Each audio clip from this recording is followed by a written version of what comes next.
What's up guys, this is another multiplayer video commentary and about the replay. And in this video I actually want to share some of my thoughts about the current metagame, where I think it's heading, and kinda explain some of my decisions because of this in this game. So basically, I played with Kubit a lot recently, and we have been doing this, he especially, this strategy where he uses cash to make more cash, using hacker raise, buying some resources, then shifting to produce them, then shorting them, and like selling, increasing some price of resources from relatively low to really high numbers, like from 100 to 200 to something like 500 to 700, and then he sells all those resources back and produces them even more and stuff like that. So there's like a lot of money in the making, and one other thing is like the key patent to doing all those I call them shenanigans is nanotech, because you can like have this cluster of 5-6 buildings, and you can just scrap them all, build for example all gem laboratories. When you like increase the price of them really high, you can later on scrap them all, start making electronics, stuff like that. And if you don't have nanotech, it's really hard to keep up with all this. You are all the time like in a very awkward position. So this game, well, everyone are like relatively fast level 2s. Me and Cupid placed our colonies the last. Well, expensive should be like level 2 just off the bat, just right when they upgrade.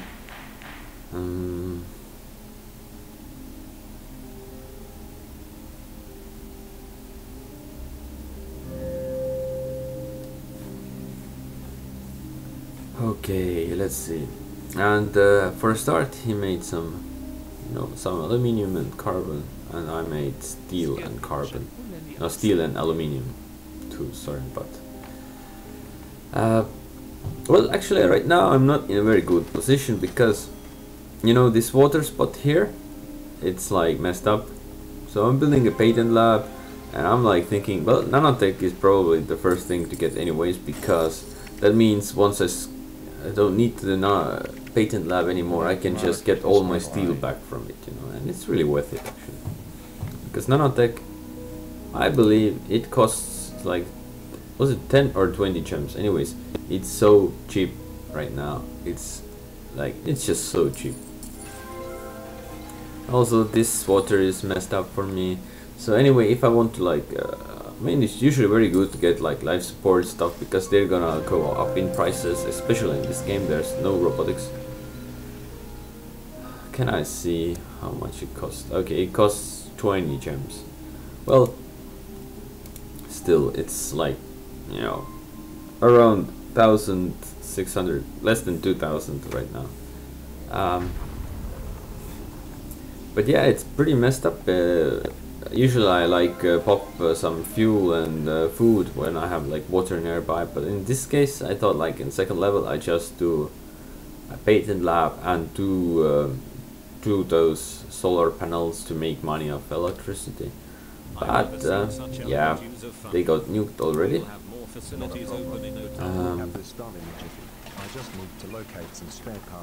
This is currently pretty okay, because he's making he is making them, but they are not very expensive yet.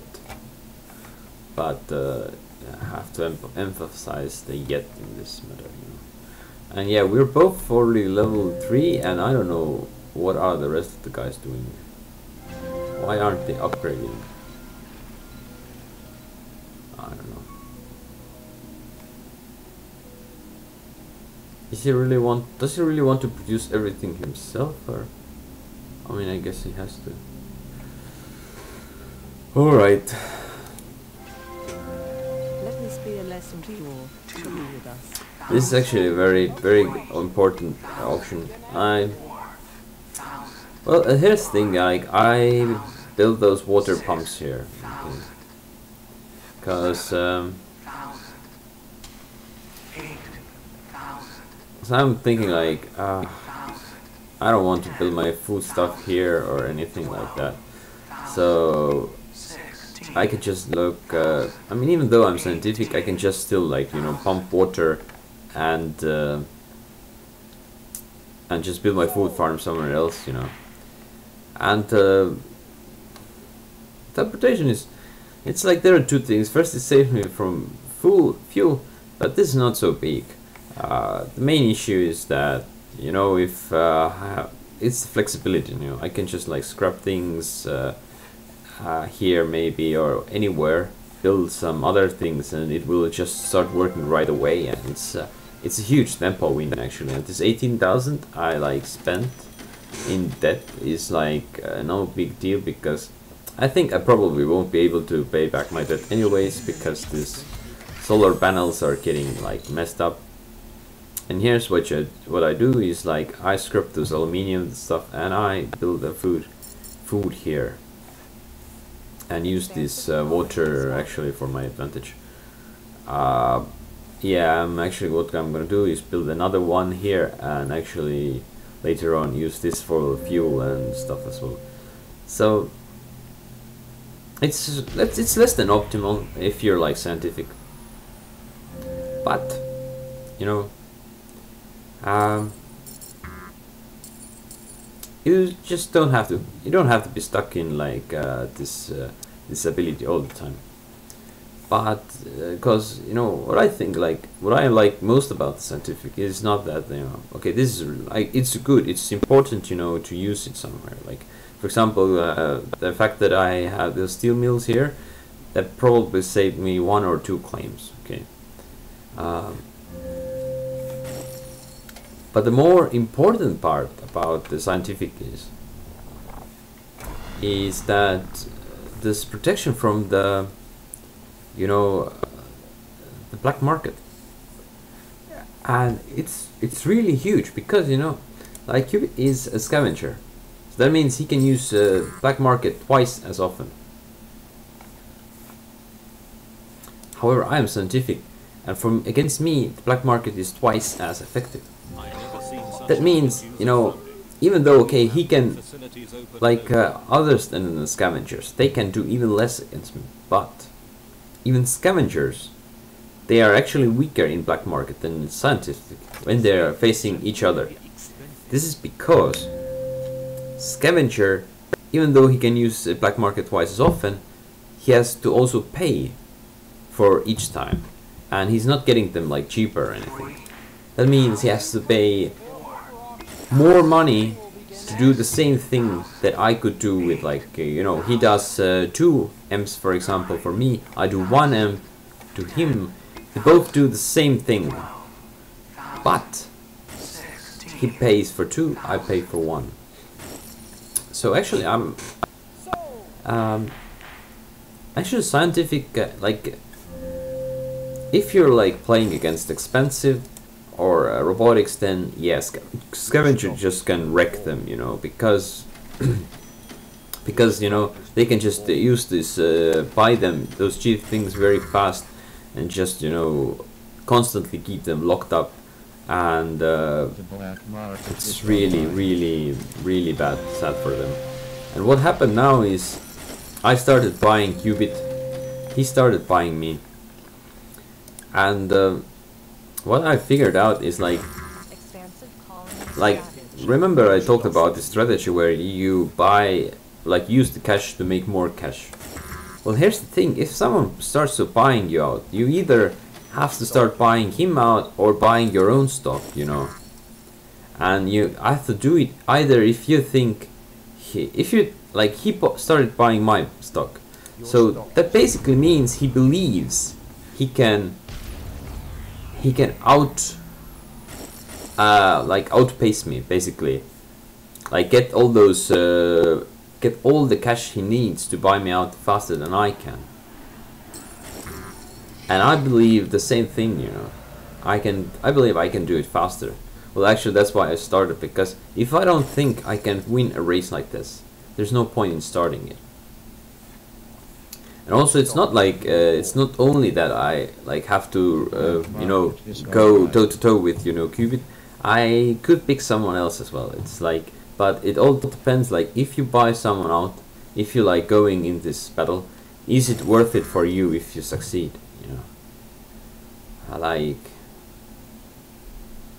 like if you look at these claims here, this green player, okay, these are not so bad. You can actually do something out of it, but these, they're so unoptimized. Where's the blue player? Yeah, they, all of them actually look so unappealing. So yeah, I went for Cupid. It's also, I believe Cupid has also got the most claims from the black market. Yeah, green guy leaves now.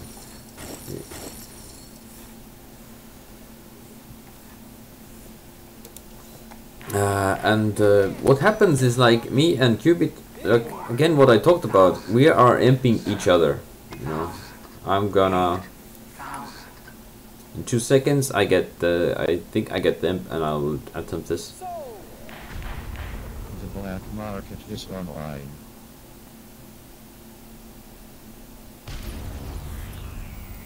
And you see, like, it's 120 seconds and 60 seconds for the rest. But for him, it's so much less ideal. It's like 60, 30. Yeah, he placed it here. Maybe he was afraid of a goon squad somewhere. Because, yeah, I do tend to buy goon squads, but somehow I put him here. I think my reasoning was that oxygen was really high priced, and I had a feeling that it will gonna be the next, like, a big thing, but I was wrong, actually. Yeah, I was just wrong. And food was already like going below 100 at some point when I chose this, I think. But now it's back because, you know, we are not actually producing any food because we are constantly emptying each other. So what I did is I made these gem factories. I should buy some carbon so that I can actually maintain it, because I don't want to just auto supply. It's really bad for me because, you know, if they figure out that I need carbon, they can just, you know, increase the price of carbon really fast, and I have no ways of getting you know, carbon. So I still have no idea why I haven't. Yeah, now I bought it. Yeah, it's kind of awkward. So another mistake I did is, you know, I didn't have enough money to buy an imp or something. I got a mutiny and just blocked this thing. It was a mistake. It was bad usage of my black market time because it's really valuable. I just should have got the money somehow. Good thing for me is that he sort of wasted also money to get it back. But yeah, now the prices are getting pretty big, and it's like each time he buys any of them, he's gonna feel kinda, yeah, he can't buy them actually so easily anymore. And I'm already like, yeah, now I empty this one, so it's making sure he can't do some trickeries.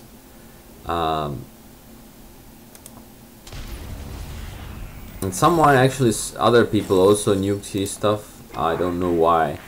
Did they think that he was gonna win this duel? Maybe they did.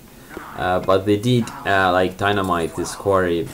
It's like basically 20 seconds, 30 seconds. It's so little time that, you know, actually he loses on it. So yeah, I can't see it really being justified as a good idea. Yeah, I think he already sees that I am at 100%, but that's like if I sell everything, and now he did it. And okay, let's talk about, like, you know, basically I think at this point I win the game because I won the duel. I got all the stock from him, and that means I'm like so highly priced. Everyone else needs so much more money. Two of them actually left as well, but let's talk about, you know, if this happens in your game, what you should be doing if you're like a third party. Well, first of all, whatever the game is, you should be making cash yourself as well, okay? But if you see like two players dueling like this, you don't want any of them to win it, because if one of them wins and gets like stocks of his as well, like because of it, something like that, and probably like if they start to duel, they already have very optimized claims and, you know, stuff like that. So what you want to do is you want to buy stocks from both of them, you know, because this is actually gonna really hurt, you know. If you saw it, it was actually pretty close, you know. There wasn't this, like, you know,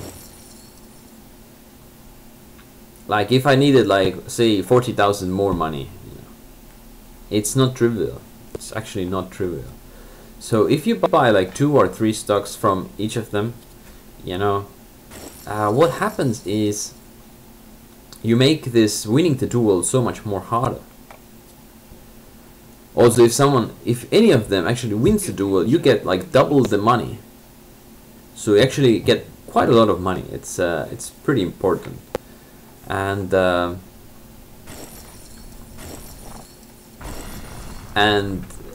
you also get this advantage because, you know, those two are like near QB. We are like amping each other, messing each other up, because, you know, if it's like whoever wins, it's basically becomes, you know, a zero-sum game between us.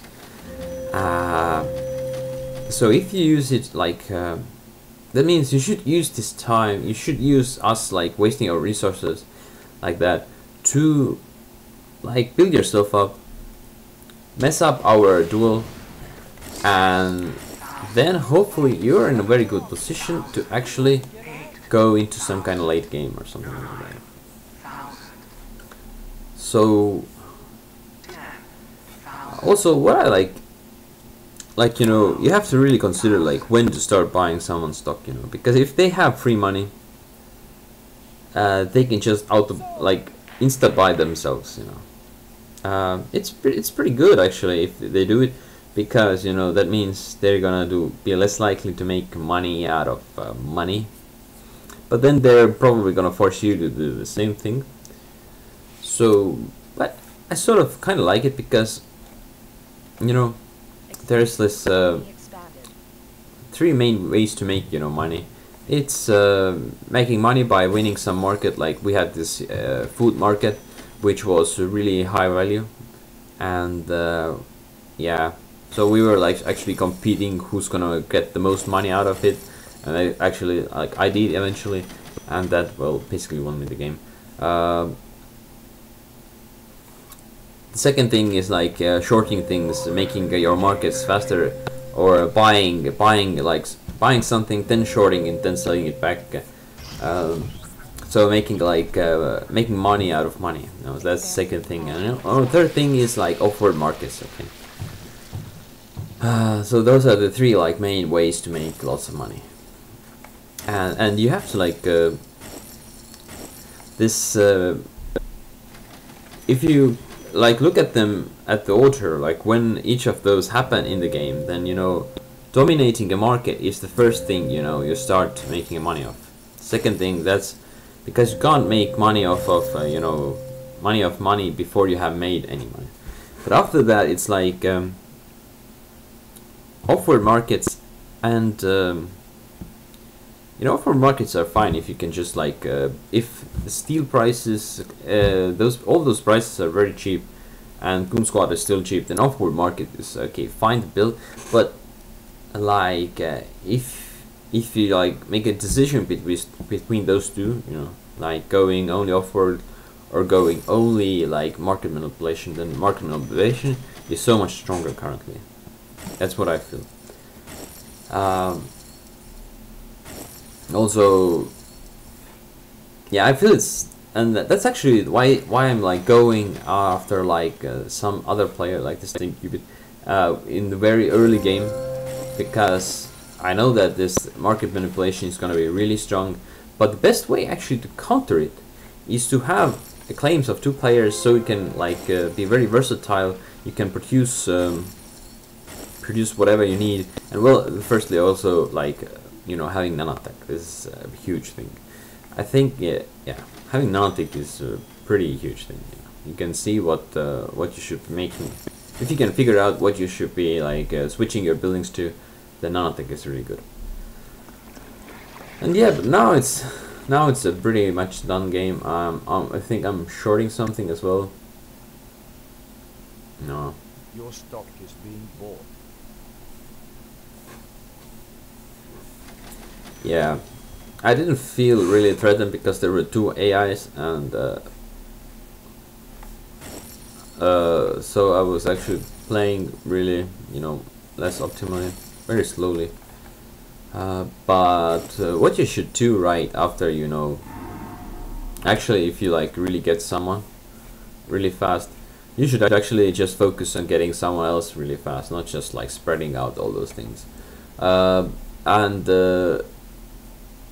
making the right things, making multiple hacker arrays like 2, 3, 4, and start making the market manipulation yourself. So it's, yeah, I mean, yeah, you can either choose like start buying out someone else, or really make lots of money first, like make money off money. Your stock is being bought. Then see if like any of them goes for Offworld markets, then just buy them, whoever goes for them. Yeah.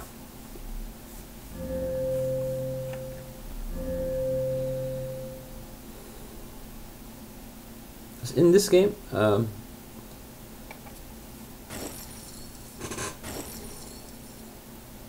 sorry about that. So in this game, actually, Offworld markets are pretty expensive. It's 27,000 here.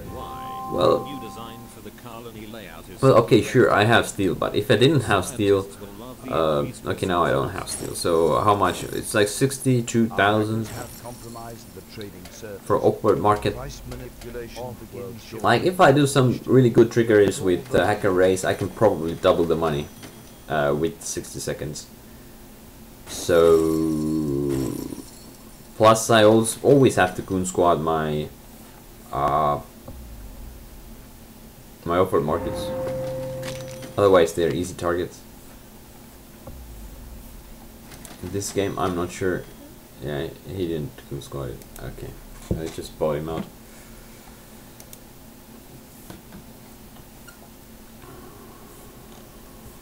Yeah. So what happened? Oh yeah, I actually lost the power thing, even though I was the first to go for it, but I got empty. But I did dominate in the food market. I sold a lot of aluminium. It's also some. Oh, that was actually later. Yeah, I also sold actually. Instead of upgrading, I sold a lot of steel and aluminium, like when it was with good prices, and yeah, that's pretty much about it. So yeah, as you can see, like he also had this huge food thing going on for him. He did make a lot of money off class, but he also had to buy a lot of silicon to do that. But you know, this glass thing, when I started going for this duel, it was kind of too late because the glass market has already like collapsed. So that was that.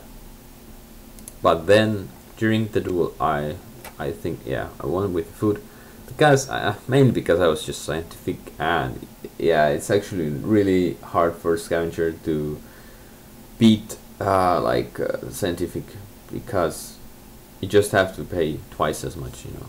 Because if you look at the black market, I bought 7 stuff. I think, yeah, he bought 15 stuff.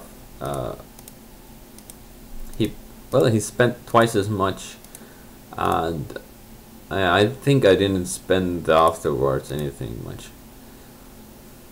So Okay, he also spent a lot of money, mostly in goon squads. New claims. Okay, I got 1 claim. Qubit got 3 claims. Yeah, and he got the cheaper ones as well.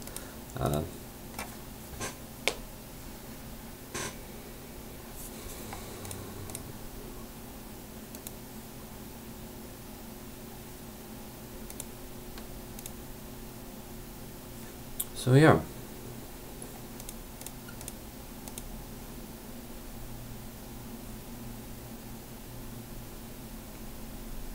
So this is like, this is like what I think about current meta.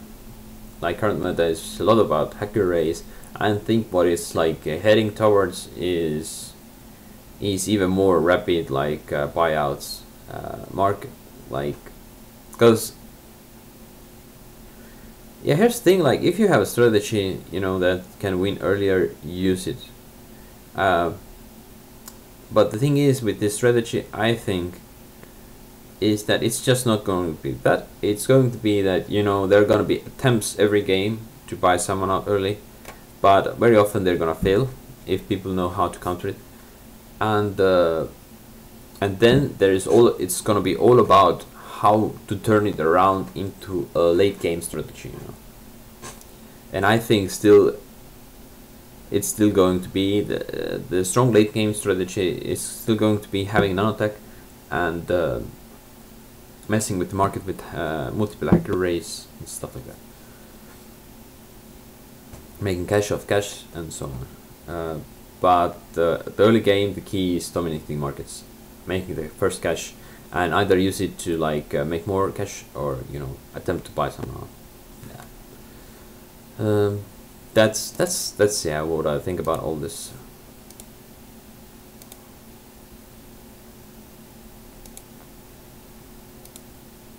Okay, well, thanks for watching. I hope you enjoyed. Bye.